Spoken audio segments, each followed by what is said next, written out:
Bonjour et bienvenue dans ce nouvel épisode du podcast du Labo des Jeux. Aujourd'hui on se parle de Ego. Analyse, avis, questions d'actualité, c'est le podcast du Labo des Jeux.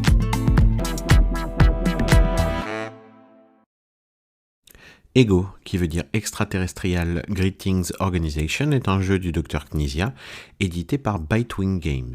C'est un petit éditeur plutôt nouveau, qui nous a fait quand même Cascadero, dont il y a déjà un podcast que je vous invite à écouter. Et cette fois-ci, on est, comme d'habitude chez Knizia, sur un jeu avec une mécanique assez simple. Ici, c'est des enchères, et on va tourner autour de ça, sous différentes formes, comme sait très bien le faire le Dr Knizia. Le thème du jeu est donc spatial, même s'il est vraiment au second plan. On représente donc cette organisation qui va traverser différents systèmes dans lesquels, à la façon un peu d'une bande dessinée, on va traverser des cases sur des plateaux qui vont représenter les actions que tous les joueurs vont pouvoir faire. Sur ces actions-là, il va y avoir de la récupération de ressources, de l'échange de ressources, et sur chaque plateau, une grande action centrale qui tournera sous la forme d'une enchère. Pour travailler là-dedans, on a différentes ressources. On va avoir de l'argent, des pièces de valeur 1, 2 et 3. On va avoir des points de victoire, valeur 1, 3, 5, 10. Je vous dis tout ça parce qu'à aucun moment vous ne pourrez faire de la monnaie dans le jeu. C'est-à-dire que si vous gagnez une pièce de valeur 3, vous la gardez sous ce format-là.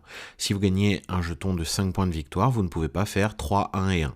C'est un jeton de 5 et c'est bâché, c'est comme ça. On a également une dernière ressource qui est pas terrible, c'est des pions rouges qui sont négatifs, et plus on en a, moins on gagnera de points de victoire dans un premier temps, et on finira par en perdre jusqu'à un bon paquet, une quarantaine, carrément, si on en accumule trop. Et on dispose également d'un sac avec les jetons du sac, c'est également une ressource. Alors d'un côté, ils ont la valeur jetons du sac, c'est un type de ressources, et de l'autre côté, ils sont les ressources du jeu également. Ça peut être de l'argent, ça peut être des points de victoire, ça peut être d'autres choses. Pour finir, on a des cartes, et sur ces cartes, on va avoir 4 ressources encore une fois différentes, plus une ressource joker. Ces ressources peuvent être présentes en 1 ou 2 exemplaires sur la carte, et on peut également avoir de temps en temps une pièce d'argent sur la carte. Alors très clairement, pour un Knizia qui sont d'habitude extrêmement épurés, ça fait beaucoup d'infos, beaucoup de ressources, beaucoup de choses, mais rapidement on comprend comment tout ça s'atouille, et à quoi sert quelle ressource, à quel moment on va l'utiliser. C'est plutôt assez fluide, donc il faut pas avoir trop peur de ça, et il faut se dire, allez, on y va pour une fois, et nous en a rajouté un petit peu plus. J'ai très vite remarqué à partir de la deuxième partie que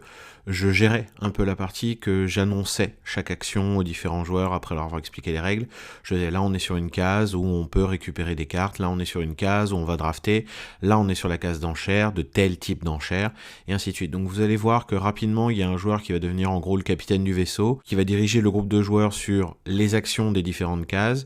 Ça rend ça beaucoup plus fluide pour tout le monde, et au moins on se perd pas et on avance tous ensemble. Et il y a pas mal d'actions dans ce jeu du coup, avec des récupérations de ressources tout simplement. Quand on arrive sur un nouveau plateau, en général le jeu nous donne quelques ressources.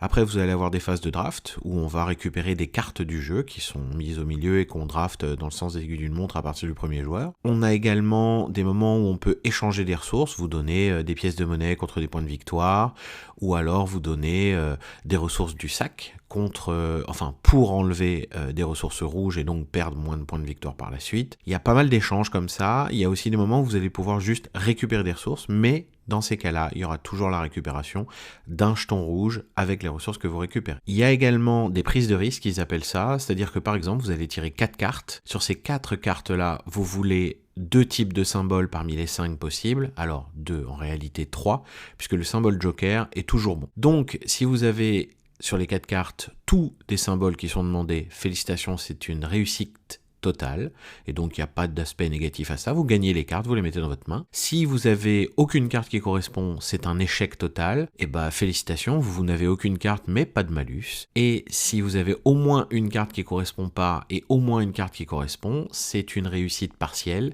et dans ces cas-là, vous gardez les cartes qui vous intéressent, enfin qu'on vous a dit de garder, mais vous prenez des jetons rouges, en général, en effet négatif. Et on a bien sûr l'action centrale de chaque plateau, une enchère. Il y a 2 types d'enchères dans le jeu. Il y a des enchères où ça va tourner autour de la table, jusqu'à ce que les joueurs passent. Quand ils passent, ils prennent un jeton pour dire « j'ai passé en premier, deuxième, troisième, quatrième, cinquième ». Ou alors, il y a aussi des enchères où chacun va regarder discrètement ses cartes, il va choisir ce qu'il met aux enchères, et c'est une enchère en une fois. Tout le monde révèle ce qu'il a mis, et si vous avez mis 8 fois plus que les autres, félicitations, vous gagnez l'enchère, mais vous avez peut-être un petit peu trop payé pour le coup. Et en plus, dans cette phase d'enchère, il y a un petit effet qui se coule, un truc qui fait que ça peut être très frustrant. C'est que vous pouvez tirer 2 cartes du deck. Vous prenez les 2 cartes du dessus du deck. Si les 2 cartes sont des couleurs demandées dans l'enchère, félicitations, vous les ajoutez à votre enchère et vous avez eu 2 cartes gratuites.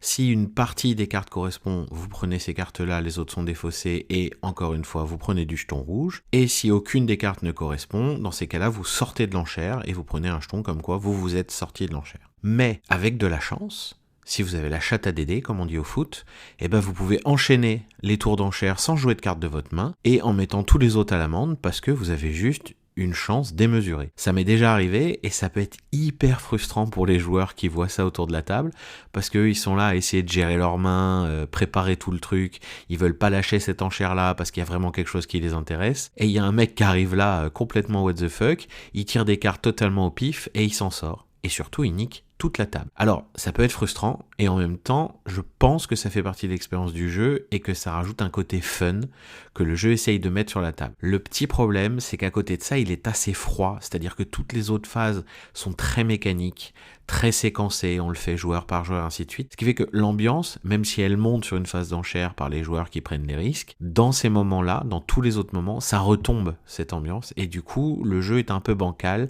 un peu le cul entre deux chaises à cause de ça. C'est vraiment dommage parce que Ego c'est un bon jeu, moi je l'aime beaucoup. Alors, je déteste dire ça, mais je vous le conseille avec l'extension, parce que les petits plateaux d'extension qui rajoutent des petits bouts de système en plus, donc des actions supplémentaires, font que le jeu est un peu plus profond et qu'on exploite vraiment tout son matériel, en particulier les cartes avec des pouvoirs, qu'on joue très peu dans le jeu de base, et là au moins elles ont une utilité et on comprend à quoi elles servent en gros. Mais ça fait un jeu vraiment complet avec cette extension, donc si jamais vous voulez craquer pour Ego, je vous le conseille vraiment avec l'extension, ça ajoute une belle dimension supplémentaire au jeu, qui fait qu'il est bien plus intéressant. Par contre, si le pote qui a une chatte phénoménale et qui a tous les jeux de hasard gagne à chaque fois vous énerve, le faites pas jouer à Ego, vous allez péter un câble, je vous l'annonce d'entrée. Mais si vous trouvez ça fun, allez-y. Enfin moi perso, c'est quelque chose que j'aime beaucoup parce que de temps en temps, les mecs tentent des coups, et puis si ça passe, toute la table autour fait « Oh, c'est pas possible », et puis ça passe une deuxième fois, on comprend plus ce qui se passe, et puis la troisième fois, le mec se plante, on fait « il y a une justice quand même, il y a du karma ». Enfin bref, ça crée une ambiance, ça crée quelque chose, et c'est ce que je cherche en ce moment dans les jeux. J'en ai marre des jeux froids et calculatoires, là au moins il se passe un truc, et c'est pas plus mal. En tout cas, je vous invite au moins à jouer à Ego, il sera un peu partout. Alors le problème, c'est qu'il est dispo qu'en VO pour l'instant, puisque c'est Bitewings, c'est un peu le même système que les jeux de chez Allplay, c'est-à-dire qu'ils les distribuent eux-mêmes, ils font pas de VF à première vue, et on peut quand même les trouver à droite à gauche, les boutiques réussissent à en avoir, donc c'est trouvable, et puis sinon il y a toujours le site de Allplay qui diffuse les jeux de Bitewing. En tout cas, si vous avez l'occasion, je vous invite à jouer à Ego, et c'est tout pour moi, et à bientôt pour un nouveau podcast du Labo des Jeux. Vous pouvez également nous soutenir grâce à notre Ko-fi, dont on vous met le lien en description. Merci.